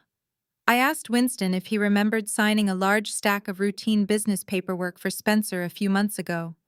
Maybe Spencer told him he needed a quick character reference for a contractor or a signature to help expedite a routine permit. Winston let out a small, choked gasp, covering his mouth with his shaking hand. He remembered. Spencer had slipped the loan documents right into a stack of meaningless papers, and Winston trusted him so blindly that he just signed his name on the dotted line without reading a single word. Brianna finally broke out of her silent shock. She turned her entire body toward her husband, her eyes wide and frantic.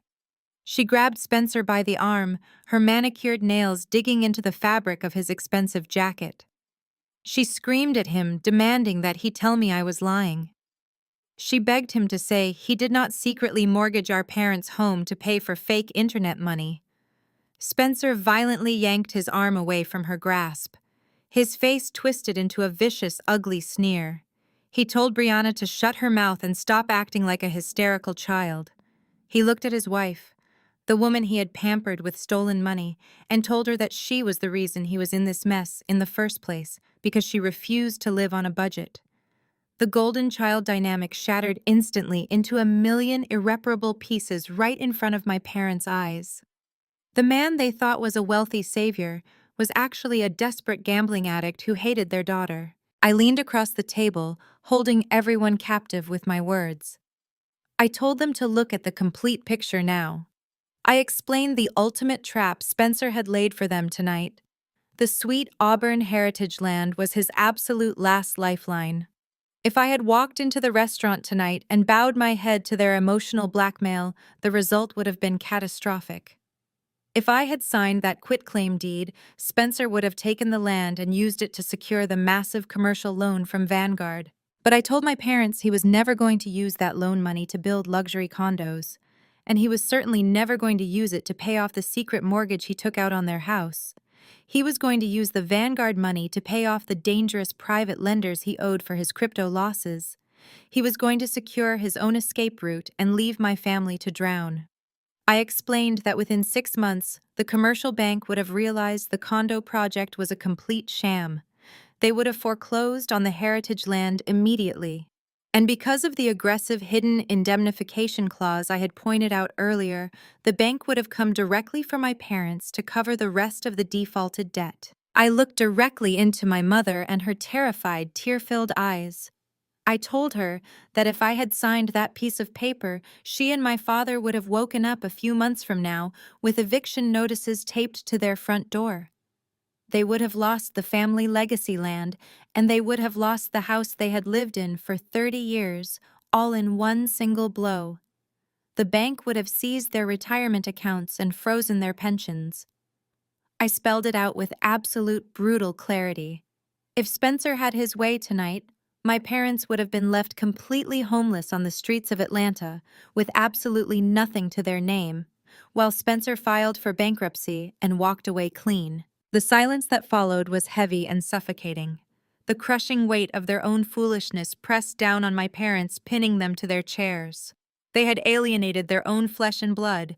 They had mocked my husband, and they had tried to manipulate me into signing my own death warrant, all to protect a man who was actively pushing them off a financial cliff. Winston rested his head in his hands, his broad shoulders shaking as he quietly began to weep right alongside my mother. The perfect wealthy image they had sacrificed my childhood to maintain was completely, entirely gone.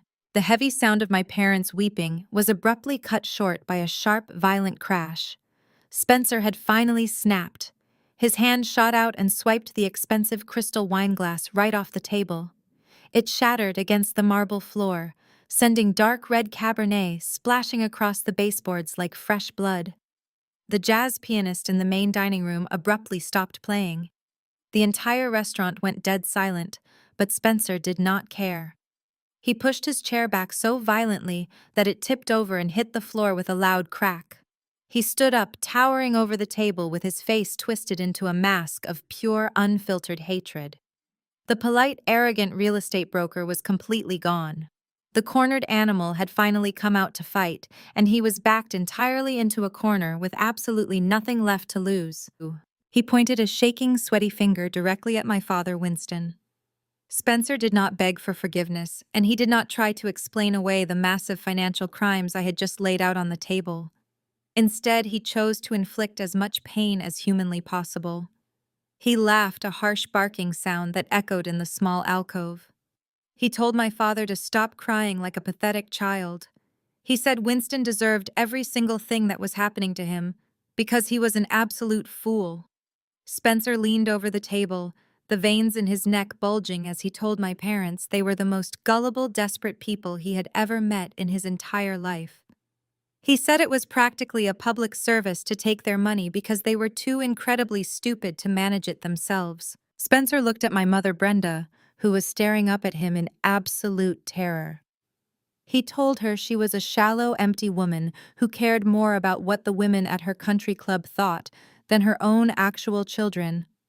He said she made it incredibly easy for him to steal from them because she was so desperately eager to buy her way into high society. He sneered at her gold jewelry, calling it cheap and tacky. He said he never even had to try to con them because the moment he walked into their house 7 years ago, they practically handed him the keys to their bank accounts. He reminded Winston that he had willingly signed away the house he had lived in for 30 years simply because Spencer smiled at him and used a few corporate buzzwords. And then the mask slipped completely off, and the true, deep-seated racism that had always fueled his arrogance came pouring out in a vile, toxic wave. He looked back and forth between my parents and told them exactly why they had worshipped him. He said they were so desperate to have a white son-in-law to parade around their wealthy friends that they completely ignored every single red flag. He called them pathetic social climbers who were so desperate for white validation that they would sell their own souls just to sit at the country club table. He said they hated their own reflection so much that they practically begged him to take their money just so they could feel adjacent to his whiteness. And then he crossed the final unforgivable line. His face turned bright red with pure rage, and he hurled a string of vile racial slurs directly at my family. The horrific words hung in the cold air-conditioned air of the upscale restaurant, completely shattering any remaining illusion of civility. He called them ignorant and uneducated, using the most degrading, racially charged language imaginable. He said they were nothing but ghetto trash wearing expensive suits, trying to pretend they belonged in his world. Brianna let out a blood-curdling scream. She stood up and grabbed Spencer by the lapels of his navy blazer, shaking him wildly. She screamed at him to stop talking and demanded to know how he could say those horrific things to her family. Spencer did not even hesitate.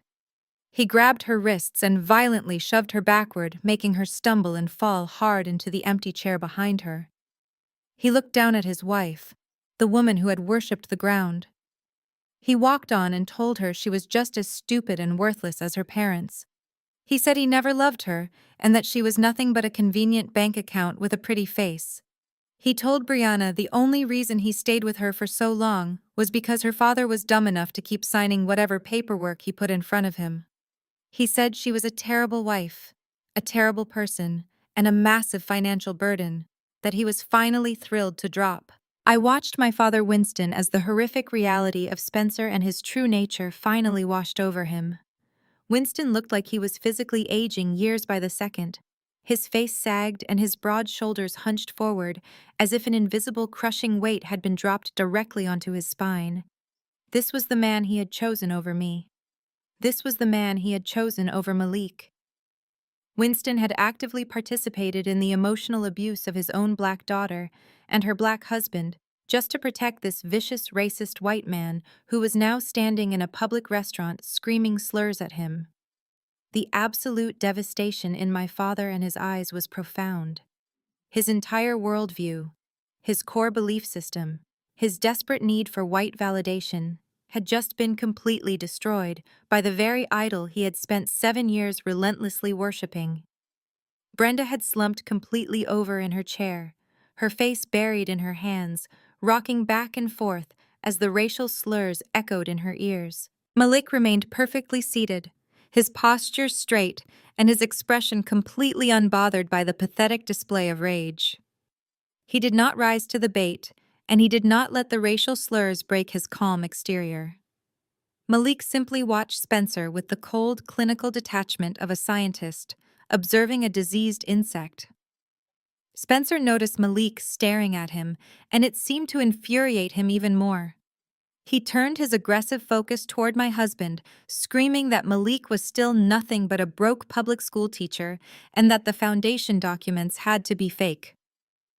Spencer was completely losing his grip on reality, refusing to accept that he had been entirely outsmarted by the man he had spent the entire evening insulting.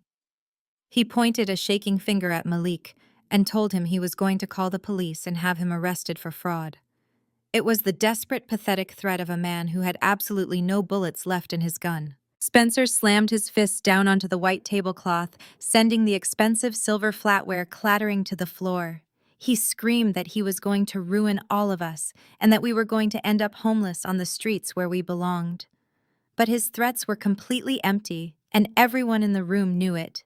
He was a broke, desperate criminal, throwing a massive temper tantrum because his elaborate trap had just snapped shut directly on his own leg. Out of the corner of my eye, I could see the restaurant manager and two large security guards quickly approaching our private dining alcove, drawn by the sound of the shattering glass and the loud, violent shouting.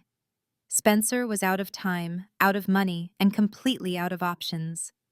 He had finally exposed his true disgusting colors to the entire world, and there was absolutely no turning back for any of them. The two large security guards reached our table before Spencer could throw another piece of silver or break another crystal glass. They grabbed him firmly by both arms, pinning them tightly behind his back despite his wild, angry thrashing. The restaurant manager, a tall man with a severe expression, stood right in front of my father and demanded to know who was going to pay for the damages to the private alcove.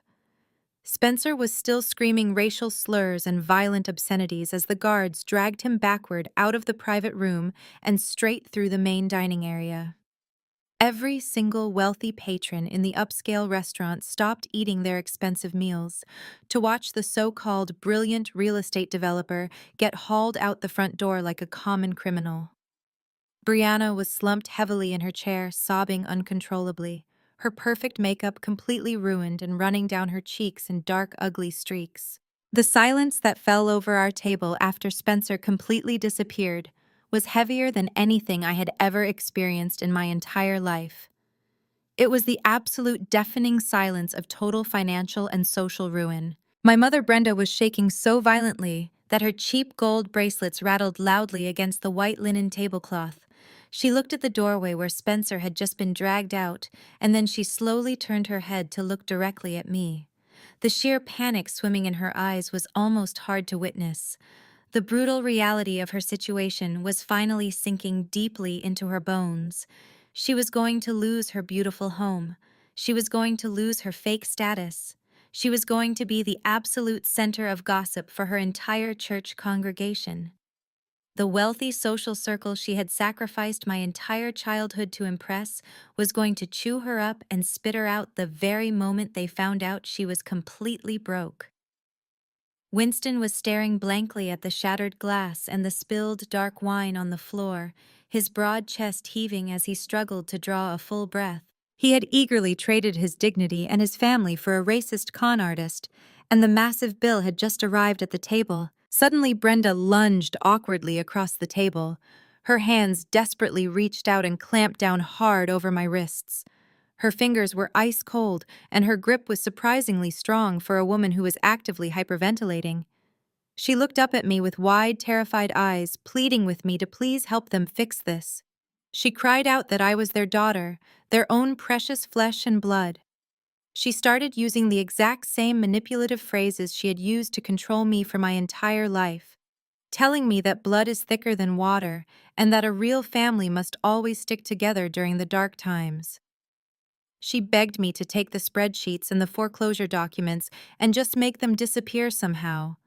She told me I was so incredibly smart and that I worked with complex money all day long so I could easily find a legal loophole to save their house from the bank. She promised with tears streaming down her face that things would be different now, and that she would finally give me the love and respect I deserved if I just saved them from this terrible nightmare. I looked down at her hands gripping my wrists so tightly. For 22 years, I would have done absolutely anything in the world to hear my mother say she respected me. I would have moved mountains just to get her to look at me with genuine pride instead of constant disappointment. But sitting here tonight watching her beg me to clean up the catastrophic mess she made by worshiping a white man who openly hated her, I felt absolutely nothing at all. The little girl inside me who used to cry alone in her bedroom, wondering why she was never good enough, was completely gone forever. I slowly and deliberately pulled my hands backward, breaking her desperate physical grip. I slid my arms off the table and folded them quietly in my lap, looking at her with a cold, detached stare. I told her that blood is only thicker than water when it is not actively being used to drown you. Winston saw me pull away and realized my mother was failing to manipulate me. His panic spiked even higher, and he immediately turned his desperate attention toward Malik, the very same man he had viciously mocked just 30 minutes ago. The same man he had insultingly offered a manual landscaping job to was now his absolute last hope on earth. Winston swallowed his massive pride, the toxic pride that had driven our family straight into the ground, and looked at my husband with pathetic, pleading eyes. He asked Malik about the Educational Heritage Foundation. He stammered over his words, his voice thick and desperate, asking if Malik could please use his $50 million endowment to quietly buy their primary residence from the bank before it went into official foreclosure. Winston practically begged Malik to let them stay in their house, promising they would pay rent to the foundation for the rest of their natural lives. He told Malik he knew he was a good Christian man, a righteous man who would never let his own in-laws end up sleeping on the street. Malik did not gloat. He did not laugh in my father and his face the way Spencer would have done if the roles were reversed. Malik simply maintained his quiet, dignified composure, which somehow made his rejection sting even worse for my father. He looked at Winston with mild pity and explained that the foundation was a strictly regulated nonprofit organization governed by a very strict board of directors. He told my father that he could not and would not embezzle federal foundation funds to bail out a private citizen who willingly signed a fraudulent mortgage document. Malik said his life mission was to protect the history of our people, not to act as a personal emergency piggy bank for a man who had spent the last 7 years treating him like absolute dirt. Malik told Winston very clearly and calmly that his request was not only highly illegal but deeply insulting. Brenda let out a loud, wailing sob, putting her face down on the table right next to the spilled wine. She cried out that we were maliciously punishing them for making a simple mistake, and that God would surely judge us for turning our backs on our own parents in their greatest time of need. Brianna finally lifted her head from her hands, looking at me with a twisted, ugly expression of hatred and despair. She accused me of planning this entire dinner just to humiliate them in public. She said I wanted them to lose everything so I could finally feel superior to the golden child. I looked directly at my sister and told her I did not plan Spencer and his fake shell company, and I certainly did not force Winston to blindly sign away the deed to his own house. I told them they built this entire elaborate trap themselves and eagerly walked right into it, simply because it was presented to them by someone who looked like Spencer. The absolute desperation hanging in the air was thick and foul. They had tried angry threats. They had tried emotional guilt trips. And now they were trying outright humiliating begging, but none of it was working to move us. The fortress I had slowly built around my life with Malik was completely impenetrable to their toxicity. My parents were sitting there helplessly watching the walls of their entire life collapse inward, finally realizing that the daughter they threw away was the only person with a life raft. They begged me one last time to just give them the $10,000 so they could at least hire a decent bankruptcy lawyer. Winston said he knew Spencer did not actually have the money, but maybe I could spare it from my own wealthy salary to help my family survive the coming storm. They genuinely thought that this humiliating begging session was the absolute bottom of the barrel. They thought the worst part of the night was finally over and that the full extent of the damage was out in the open. They looked at me with pathetic, watery eyes, waiting for me to show a tiny ounce of mercy. They had absolutely no idea that I was saving the most devastating piece of information for last. I watched my parents sobbing and begging for a few more seconds before I finally decided it was time to end this miserable charade once and for all. I slowly pushed my chair back, the wooden legs scraping loudly against the marble floor. I stood up, smoothing out the wrinkles in my charcoal dress. The restaurant manager was still standing near our table, furiously writing notes on his clipboard, while the two massive security guards were just about to drag Spencer through the main dining room doors. I raised my voice just enough to cut through the heavy sounds of my mother crying. I looked at the manager and told him to please hold that man for just one more minute. The manager hesitated, but there was something in my tone that made him nod to the guards. The two large men stopped right at the threshold of our private alcove, keeping Spencer firmly pinned by his arms. I walked slowly around the ruined table, stepping carefully over the shattered crystal and the dark red wine soaking into the expensive carpet. My parents stopped crying and looked up at me with puffy, confused eyes. Brianna sniffled, wiping her ruined makeup, watching me approach her husband. Spencer was breathing heavily like a wild animal caught in a snare. His expensive navy blazer was torn at the shoulder, and his perfectly styled hair was a chaotic mess sticking to his sweaty forehead. He glared at me with pure venom, but underneath that anger I could see the absolute terror of a man who knew he had just lost everything. I stopped just 2 feet away from him. I did not cross my arms or try to make myself look physically intimidating. I simply looked at him with the calm, clinical detachment of an executioner who was about to drop the final blade. I asked him a very simple question. I asked him if he had recently submitted a commercial loan application to Vanguard Investment Group. The transformation in his face was immediate and absolute. The hateful sneer vanished completely. All the blood rushed out of his face, leaving his skin a sickly pale gray. His mouth opened slightly, but he could not force a single word out. His eyes darted frantically, searching my face, trying to understand how I could possibly know the name of the exact financial institution he was trying to defraud. My father, Winston, let out a confused, raspy breath from the table, asking what Vanguard had to do with any of this. I did not look back at my father. I kept my eyes locked directly on Spencer and watched his entire reality begin to completely unravel right in front of me. I spoke slowly, making sure every single syllable landed with the maximum amount of destructive force. I told Spencer that Vanguard Investment Group is one of the most prestigious and heavily regulated financial institutions in the entire country. I explained that when a desperate developer tries to secure a $20 million commercial loan using a fraudulent shell company and a piece of historical heritage land, the application does not just get approved by an automated computer system. I told him that high-risk files are immediately flagged and sent directly to the top floor for a manual forensic review. Spencer swallowed so hard I could hear the click in his throat from 2 feet away. His knees actually buckled slightly, but the security guards held him up tightly. I leaned in just a fraction closer. I told him that my parents had spent the last 7 years telling everyone in our extended family that I was just a lowly number cruncher. They had completely minimized my career because they were so desperate to inflate his fake success. I told Spencer he should have done his own background check on the family he was trying to steal from instead of blindly trusting their ignorant gossip. I let the silence hang in the cold air for a few agonizing seconds before I finally delivered the ultimate crushing blow.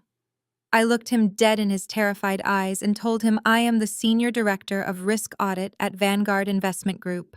A loud collective gasp erupted from the dining table behind me.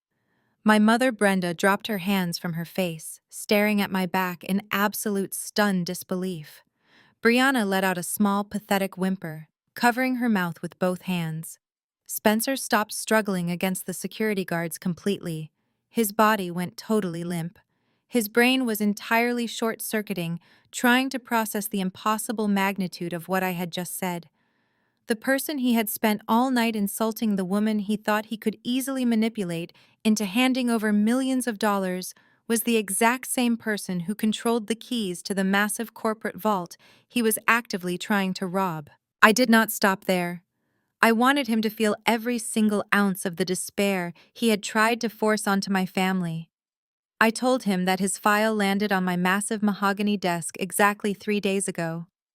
I explained how I sat in my corner office looking over the pathetic forged signatures, the inflated asset reports, and the ridiculous fake business plans for his luxury condos. I told him I saw exactly what he was trying to do to my grandfather and his legacy. I described the physical feeling of holding the heavy rubber stamp in my right hand. I told him that at 8 o'clock this morning, before I even drank my first cup of coffee, I personally pressed that stamp down onto the front page of his application in bright red ink. I told him I stamped it, rejected. I made sure he understood that his precious lifeline was completely dead before he even put on his expensive suit to come to this dinner tonight. I explained that this entire evening, the expensive wine, the condescending speeches, the threats to disinherit me, none of it ever mattered. I had already completely destroyed his escape route hours before we even sat down at the table. I told him I just wanted him to sit here and expose his true racist, disgusting nature to my family, so they could finally see the monster they had chosen over their own daughter. Spencer stared at me, his eyes wide and completely vacant. He had nothing left. His fake wealth was gone. His marriage was destroyed. His secret debts were exposed, and his one single chance at a massive corporate bailout had been personally crushed by the black woman he had just called a racial slur. The sheer poetic justice of the moment was so absolute and so heavy that he could not even formulate a response. He just hung his head, staring blankly down at his expensive leather loafers. I turned to the restaurant manager, who was watching the entire exchange with wide, shocked eyes. I gave him a polite nod and told him he could go ahead and take the trash out now. The security guards did not hesitate. They yanked Spencer backward, roughly dragging his limp, defeated body out through the heavy glass doors of the restaurant and throwing him out into the humid Atlanta night. As the security guards dragged Spencer through the main dining room, the sheer public humiliation finally snapped him out of his paralyzed daze. He realized he was being thrown out onto the street with absolutely nothing to his name. The polite clapping and quiet whispers of the wealthy patrons watching him get hauled away acted like a bucket of ice water to his face. He suddenly planted his expensive leather loafers firmly onto the polished marble floor and violently jerked his shoulders, twisting his entire body with the desperate, frantic energy of a trapped rat. He managed to break his arms free from the grip of the two massive guards for just a split second. His eyes darted wildly toward the heavy glass doors of the front entrance. He was going to make a run for it. He was going to bolt out into the humid Atlanta night and try to hide from the massive collapse of his fake empire. But before he could even take 3 steps toward freedom, the restaurant manager stepped directly into his path, completely blocking the exit. The manager was a tall, broad-shouldered man who did not look amused in the slightest by this pathetic display. He held up a sleek black leather folder containing the final bill for the evening. The manager loudly announced to the entire silent lobby that Spencer could not leave the premises until he settled the open tab for the massive amount of food and alcohol he had demanded. He read the total out loud, making absolutely sure everyone in the room heard that the vintage Cabernet and the private dining room fees added up to over $4,000. Spencer patted the pockets of his torn navy blazer, his face pale and slick with cold sweat. He pulled out a heavy gold metal credit card and shoved it into the manager, and his hands screaming at him to just run the card quickly and let him leave. I walked slowly out of the private alcove with Malik right beside me, stopping in the lobby to watch the pathetic scene unfold. My parents and my sister stumbled out of the hallway right behind us, looking like absolute ghosts. The manager swiped the heavy gold card through the terminal at the host stand. The machine let out a loud, sharp, angry beep. Declined. Spencer frantically dug into his pockets and pulled out another card, his hands shaking so violently he almost dropped it. He tossed it onto the polished wood counter, demanding the manager try again. swiped and declined again. He tried 3 different credit cards, pulling them out of his expensive leather wallet with pure frantic desperation. Every single one of them was immediately rejected. The whispers and the low, mocking laughter from the wealthy patrons in the lobby began to echo loudly around the elegant room. Spencer was completely humiliated, unable to even pay for the wine he had used to try and intimidate my husband earlier that night. I stepped right up to the host stand, standing just a few feet away from his trembling, pathetic form. I looked at the manager and calmly told him the credit card machine was not broken. I turned to Spencer and spoke loud enough for the entire lobby and my horrified parents to hear every single word. I told Spencer he should not be worrying about a $4,000 restaurant bill right now. I told him he had much bigger and much darker problems heading his way. I watched his eyes widen in pure panic as I leaned in close, holding his gaze with absolute cold authority. I explained that when I rejected his massive commercial loan application at Vanguard this morning, I did not just throw his paperwork into a shredder and move on with my day. I told him that as a senior director of risk audit, I have a strict legal and fiduciary duty to report all instances of severe financial fraud directly to the proper authorities. I let the heavy silence hang in the air for a brief moment before dropping the final devastating bomb. I told him I took the entire thick file containing all of his fake corporate documents, the forged signatures of my gullible father, and the completely falsified asset reports, and I forwarded every single page directly to the Financial Crimes Division of the Federal Bureau of Investigation. The blood completely drained from his face, leaving him looking like a walking corpse. I explained that I personally spoke to a federal agent on the phone right after my lunch break today. I told Spencer the FBI was not going to send him a polite letter in the mail asking for a routine audit. They were actively building a major criminal case against him for federal wire fraud right this very second. I made sure he understood the brutal reality of his situation. He was not just going bankrupt. He was not just getting a bad credit score. He was facing decades inside a federal penitentiary for attempting to defraud a major corporate bank and forging official financial documents across state lines. The complete reality of federal prison finally hit him with the force of a speeding train. His legs gave out completely. He collapsed heavily against the wooden host stand, his hands gripping the edge so hard his knuckles turned completely white. He looked at me with eyes full of absolute raw terror, his chest heaving as he struggled to pull air into his lungs. He tried to speak, he tried to formulate some sort of desperate apology or pathetic excuse, but his throat was completely closed up. He was absolutely broken, entirely destroyed by his own arrogant greed. The restaurant manager, seeing the massive disaster unfolding in his elegant lobby, picked up the telephone on his desk and loudly stated he was calling the local Atlanta police to report the unpaid bill and the deliberate destruction of private property in the dining alcove. Spencer tried to push himself off the counter to run, but his legs were entirely useless. The 2 large security guards immediately stepped up and grabbed him by the shoulders again, this time forcing him down onto a velvet waiting bench near the entrance. They told him he was absolutely not going anywhere until the police arrived to sort out the theft of the expensive wine. He was completely trapped with nowhere left to run. My parents, Winston and Brenda, stood frozen near the hallway, watching their beloved white son-in-law hyperventilating on a velvet bench while waiting for the police to come arrest him. Brianna was sobbing loudly, leaning against the wall, unable to even look at the man she had married. I looked at the manager and pulled a sleek black corporate card out of my designer bag. I told the manager I would gladly pay for the damages to the private alcove and the meals my husband and I had consumed, but I would absolutely not be paying a single dime for the vintage Cabernet or the rest of the massive bill Spencer had racked up. The manager nodded respectfully and quickly ran my card, handing me the receipt.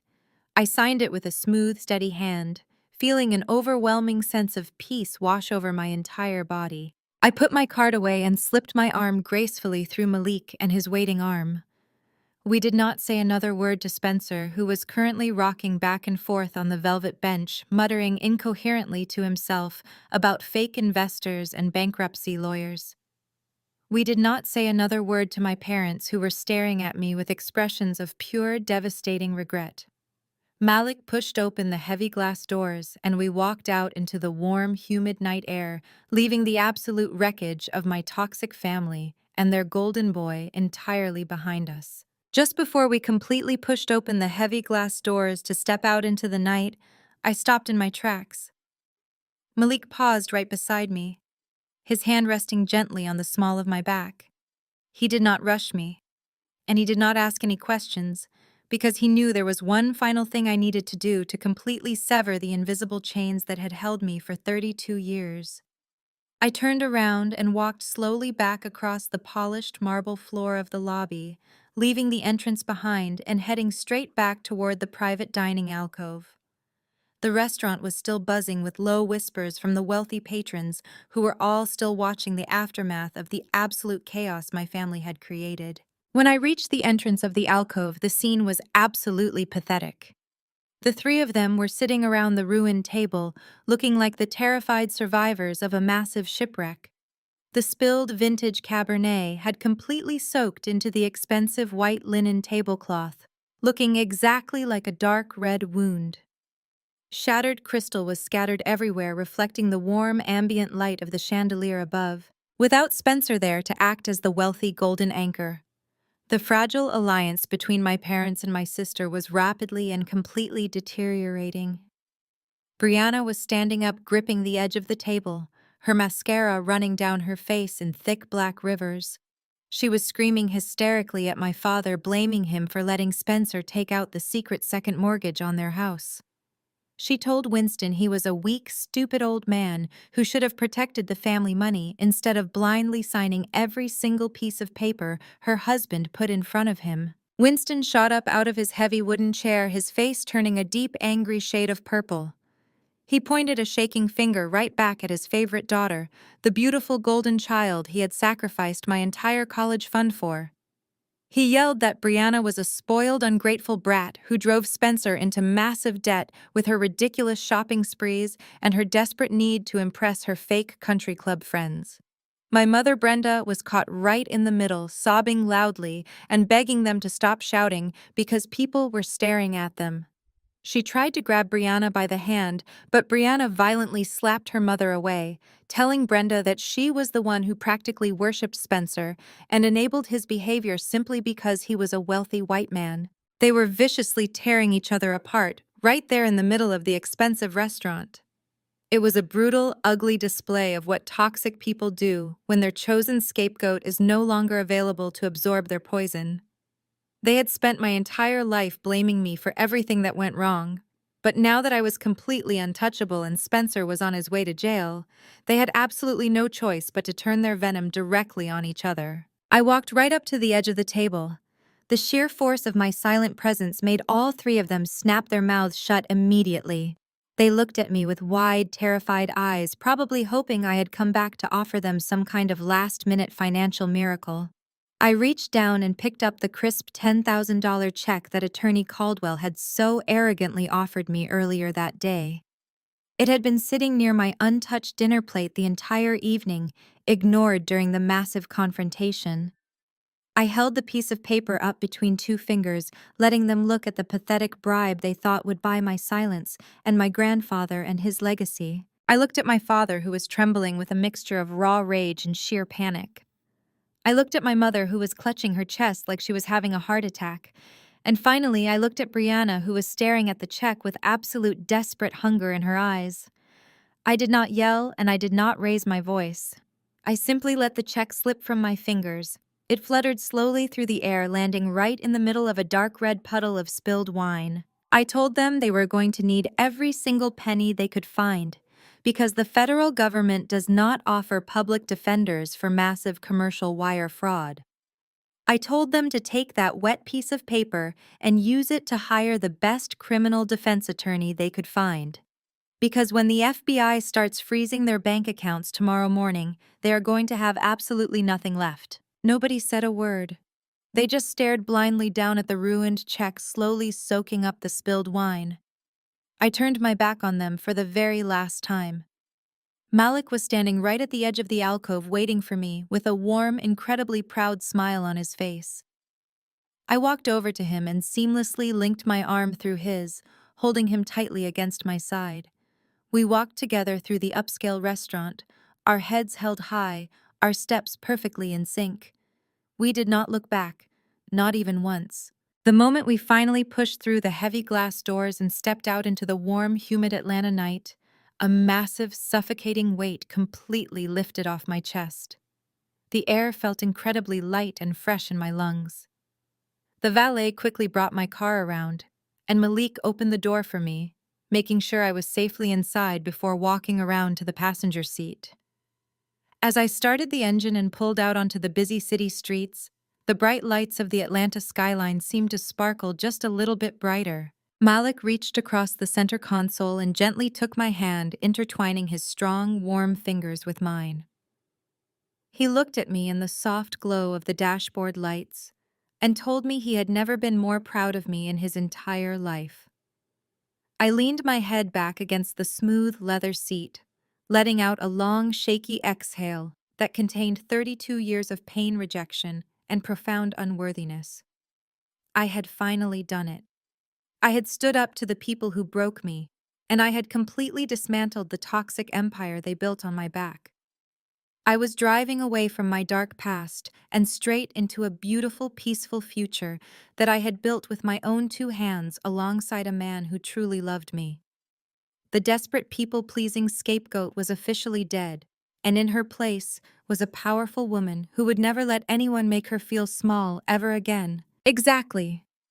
1 month passed since the night I walked out of that restaurant, and the absolute destruction of my family happened faster than even I had anticipated.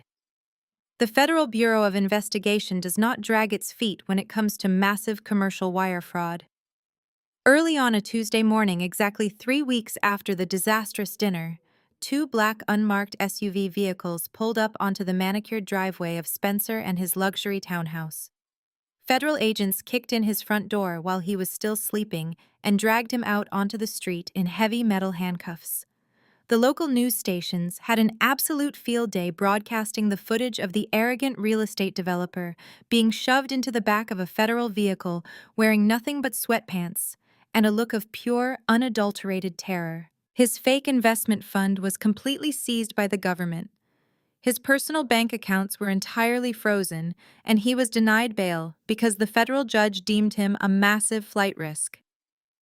Spencer is currently sitting in a cold federal holding cell, waiting for a trial that will inevitably end with him spending the next 2 decades of his life behind bars. Brianna filed for divorce the very same afternoon. He was arrested, desperately trying to distance herself from the criminal fallout and the public embarrassment. But she quickly learned that the legal system does not care about her bruised ego or her tears. Because they were legally married, and she had actively enjoyed the lavish lifestyle funded by his fraudulent loans, a massive portion of the debt fell directly onto her shoulders. Her shiny luxury SUV was repossessed right out of a grocery store parking lot while she was inside buying expensive wine. Her personal bank accounts were garnished by aggressive creditors, and she was forced to sell every single designer handbag and piece of expensive jewelry she owned just to afford a cheap, desperate divorce lawyer. She went from looking down her nose at my husband to working double shifts at a low-end retail store just to survive. She is currently drowning in millions of dollars of shared debt and living in a tiny studio apartment miles away from the precious country club she used to brag about. But the most devastating karma fell exactly where it was deserved the most. The dangerous hard money lenders that Spencer owed did not hesitate for a single second when his monthly payments completely stopped. They immediately executed the hidden second mortgage he had tricked my father into signing. Winston and Brenda received a formal eviction notice taped right to the heavy wooden front door of the 4-bedroom colonial house they had proudly lived in for over 30 years. The bank gave them exactly 14 days to vacate the premises completely. The wealthy church friends and the country club socialites my mother had spent my entire childhood trying to impress, completely vanished the very moment the foreclosure became public knowledge. Nobody offered them a spare bedroom, and absolutely nobody offered to loan them a single dime to save their home. My parents were forced to pack their entire lives into cheap cardboard boxes and black garbage bags. They had to move into a run-down one-bedroom apartment in a terrible neighborhood on the outskirts of the city, far away from the elite circles they had sacrificed my childhood to belong to. For the first 2 weeks after they moved, my phone was constantly flooded with frantic sobbing voicemails from both of them. Winston would leave long, rambling messages crying heavily into the phone, begging me to find it in my heart to forgive an old foolish man. He pleaded with me to ask Malik for a small personal loan, just to help them buy basic groceries and pay their new incredibly high rent. Brenda would leave incredibly desperate voice notes wailing about how cold their new apartment was and how they had absolutely nothing left to their names. She tried to use the blood is thicker than water line one last time, hoping the sound of her genuine suffering would finally break my boundaries. But listening to their tears did not bring me joy, and it did not bring me sadness. It just brought me absolute profound indifference.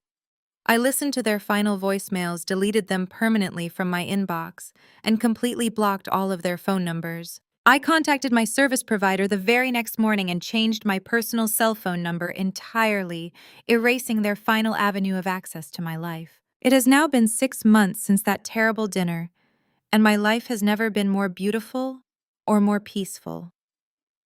It is a bright, sunny Saturday morning, and I'm standing right in the heart of the sweet Auburn district, holding a pair of giant golden ceremonial scissors. Malik is standing right next to me wearing a sharp gray suit, holding my hand tightly, his eyes shining with immense pride. The piece of land that my grandfather Theodore left behind is completely safe. There are no ugly glass towers, and there are no luxury coffee shops trying to erase the rich history of our people. Instead, sitting right on the lush green grass is a beautifully restored historical building featuring wide, welcoming doors and huge windows that let the natural sunlight pour into the rooms. Today is the official grand opening of the Theodore Heritage Educational Center, funded entirely by Malik and his massive preservation foundation. Hundreds of people from the local community have gathered around us, smiling and cheering loudly. Local city council members and community leaders are giving powerful speeches about the importance of protecting our history and investing in the future of our youth. I look up at the heavy bronze plaque mounted right next to the front entrance of the beautiful brick building. It does not feature the name of a fraudulent white developer trying to gentrify our neighborhood. It proudly bears the name of my grandfather, honoring his decades of hard work and his unwavering belief in the power of education and community strength. As Malik and I cut the thick red ribbon together, the crowd erupts into loud, joyful applause. I look out at the sea of smiling faces, and I realize something deeply profound about the true nature of family. The people who clapped for me today, the people who supported Malik and his vision, the friends who stood by us when things were difficult, they are my real family. Family is absolutely not determined by sharing a biological bloodline with people who treat you like a constant burden. It is not about sacrificing your own mental health and your own financial stability to protect the fragile egos of people who would gladly throw you to the wolves just to save face. Family is supposed to be a safe harbor full of love and mutual support, not a constant toxic battlefield where you have to beg on your hands and knees for a tiny scrap of basic human respect. For 32 years, I let my biological parents and my jealous sister convince me that I was broken simply because I refused to blindly conform to their toxic, superficial standards. I let them drain my resources, my emotional energy, and my self-worth because I mistakenly believed that family loyalty meant enduring their abuse in absolute silence. But walking away from them in that restaurant was the most empowering decision I have ever made in my entire existence. The ultimate lesson I had to learn, the absolute hard way, is that you must never set yourself on fire simply to keep those who hate you warm. You cannot save people who are actively committed to their own financial and moral destruction. and you owe absolutely nothing to those who only value you for what they can aggressively extract from your life. I have built a beautiful, rich, and completely authentic life entirely free from the heavy chains of their constant suffocating judgment. My career as a senior director is thriving. My marriage is built on an unbreakable foundation of absolute mutual respect, and my heart is finally completely at peace. I no longer look back at the dark past with anger or regret. I only look forward because the bright, spectacular future I am building is entirely my own. If you have ever felt like the black sheep or the designated scapegoat in your own toxic family, I want you to know that your worth is not defined by their tragic inability to love you properly. You have the absolute right to stand up from tables where respect is no longer being served, and you have the right to walk away without feeling an ounce of guilt. Have you ever had to permanently cut ties with toxic family members to protect your own mental peace and financial security? How did you finally find the courage to walk away and completely rebuild your life from the ground up? Please let me know your powerful stories in the comments section down below. I read every single one of them, and I absolutely love connecting with people who have survived similar painful journeys. If my story resonated with you today, please hit the like button and subscribe to the channel for more content about healing, setting ironclad boundaries, and reclaiming your personal power. Thank you so much for watching, and remember that your greatest revenge will always be your own spectacular, unbothered success.